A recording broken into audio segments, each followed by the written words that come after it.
ചെല്ലി.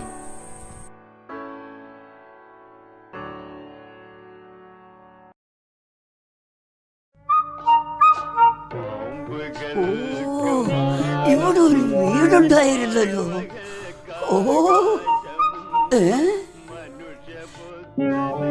ഇവിടെ തന്നെയല്ലേ ഒരു മാവുണ്ടായിരുന്നത്, വലിയൊരു മാവ്. എന്റെ ത്രേസ്യാപ്പെടിനെ ഒന്ന് വിളിച്ച് ചോദിച്ചാലോ?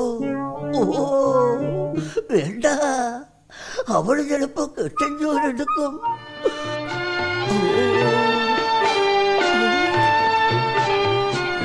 നീ ഏതാടാ മോനെ? മോനെ മോനെ മോനെ വാറുണ്ടി, നീയോ? ഞാനും വീടിനെ പറ്റാ നോക്കണേ. ഞാൻ കുടിച്ചിട്ടുണ്ട്. നീ കുടിച്ചിട്ടുണ്ടോടാ വാറുണ്ടി?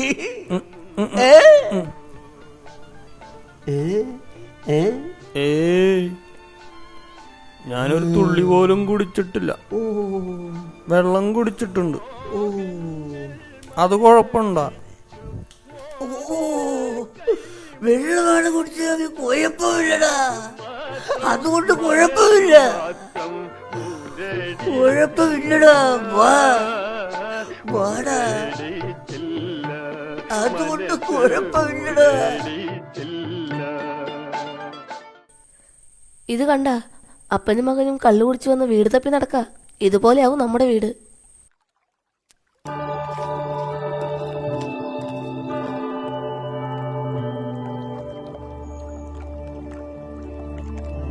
അന്തോണി ചേട്ടാ, അച്ഛനെവിടെ?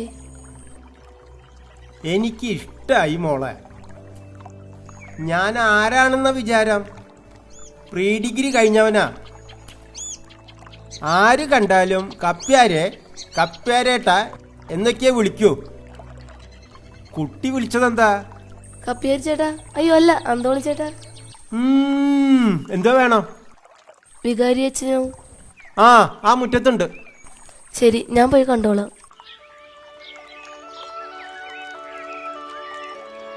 ഒന്നും നന്നാവില്ല. ജെസ്സിയോ? ടോണി വന്നില്ലേ? പക്ഷെ പള്ളിയിലെത്താന്നാ പറഞ്ഞേക്കണേ.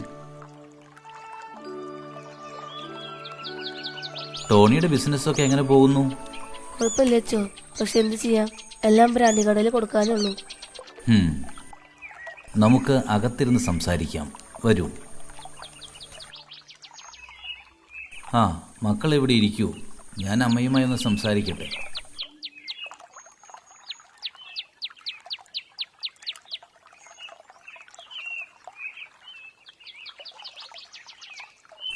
ജെസ്സി ഇരിക്കൂ.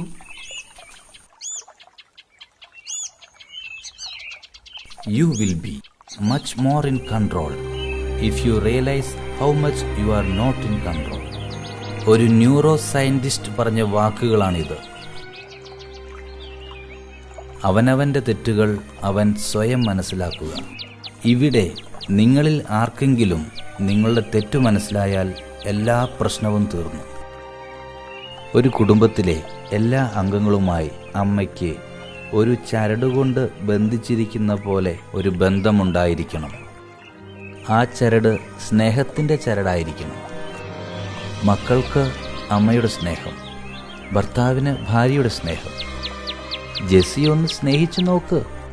പക്ഷേ സ്നേഹം അൺകണ്ടീഷണൽ ആയിരിക്കണം. നിബന്ധനകളില്ലാത്ത സ്നേഹം, യേശു നമ്മെ സ്നേഹിക്കുന്ന പോലെ. അപ്പോൾ ജെസ്സിയുടെ വീട്ടിൽ അത്ഭുതങ്ങൾ നടക്കും. ജെസ്സിക്ക് ബോറടിക്കുന്നുണ്ടോ? ഇല്ലച്ചോ. ഒരു സ്ത്രീയുടെ ഏറ്റവും വലിയ ശക്തി അവളുടെ ഭർത്താവിനെ, മക്കളെ സ്നേഹിക്കാനുള്ള മനസ്സാണ്. അത് 80% സ്ത്രീകൾക്കുമില്ല.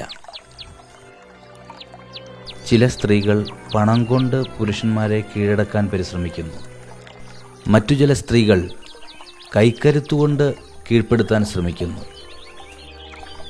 എന്നാൽ ഏതു ശക്തനും അക്രമിയും തെമ്മാടിയും ഒരു സ്ത്രീയുടെ സ്നേഹത്തിന്റെ മുൻപിൽ കീഴ്പ്പെടുന്നു. അപ്പച്ചൻ വന്നിട്ടുണ്ട്. എന്നാൽ ജെസ്സി അല്പസമയം പുറത്തിരിക്കൂ, ടോണിയോട് വരാൻ പറയൂ.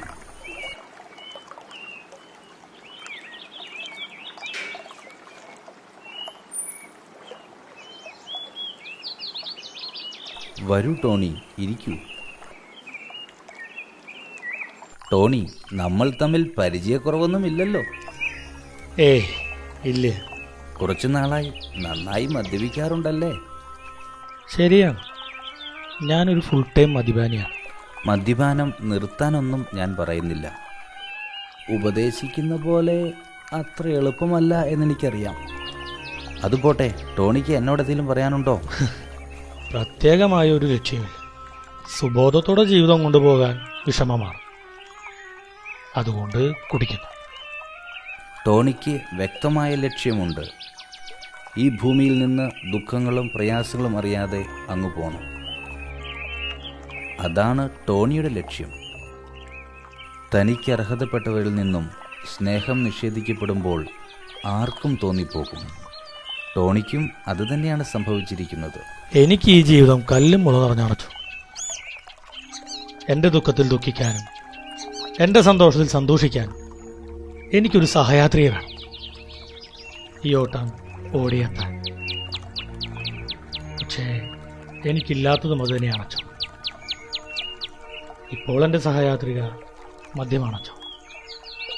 അതൊഴിവാക്കാൻ ബുദ്ധിമുട്ടുണ്ട്. ടോണിയുടെ ഭാഗം ശരി.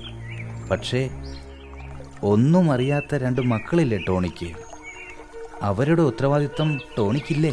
ഒരു കാര്യം, ഞാൻ ജനിച്ചു, എനിക്ക് ഈ അവസ്ഥ വന്നു. ആരുത്തരവാദിത്തം ഏറ്റെടുക്കും? എൻ്റെ മക്കൾ ജനിച്ചു, അവർ വളരട്ടെ, സംഭവിക്കുന്നത് സംഭവിക്കട്ടെ. ടോണി, പ്രതീക്ഷകളാണ് മനുഷ്യനെ മുന്നോട്ട് നയിക്കുന്നത്. ആ മനസ്സിൽ പ്രതീക്ഷകൾ കൊണ്ട് ദൈവത്തിലും ആശ്രയിക്കും. ശരി, ഞാൻ ടോണിയോടൊന്ന് ചോദിക്കട്ടെ. ടോണി ഭാര്യയെ സ്നേഹിച്ചിട്ടുണ്ടോ? ഇപ്പോഴും സ്നേഹിക്കുന്നുണ്ടോ? അവൾ എൻ്റെ ഭാവനയിൽ ഞാൻ സങ്കല്പിച്ചിരുന്ന ഒരു പെണ്ണായിരുന്നു. എൻ്റെ സ്വപ്നം. മണ്ണാങ്കട്ടയും കരിയിലെയും കാറ്റ് വരുമ്പോൾ ഒരു ഭാരമായി, മഴ വരുമ്പോൾ ഒരു കുട പോലെയും. ഞങ്ങളുടെ ജീവിതം അതുപോലെയാകണമെന്ന് ഞാൻ വിളിച്ചു. മക്കളുടെ മുമ്പിൽ എനിക്ക് വേണ്ടി വാദിക്കുന്നു. അവൾ എനിക്കെല്ലാം അറിയും.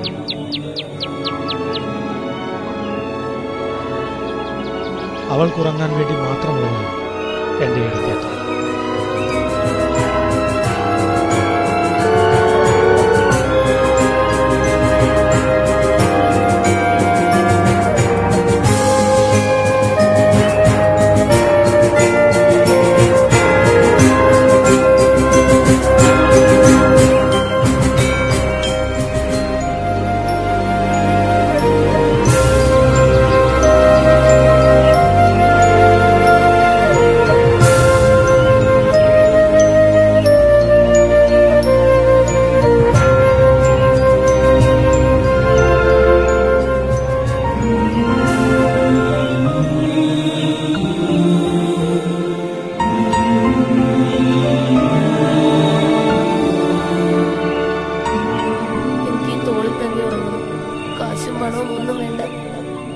എനിക്കെന്റെ ഭർത്താവ് മാത്രം മതി. ഭർത്താവിന്റെ സ്നേഹം മതി.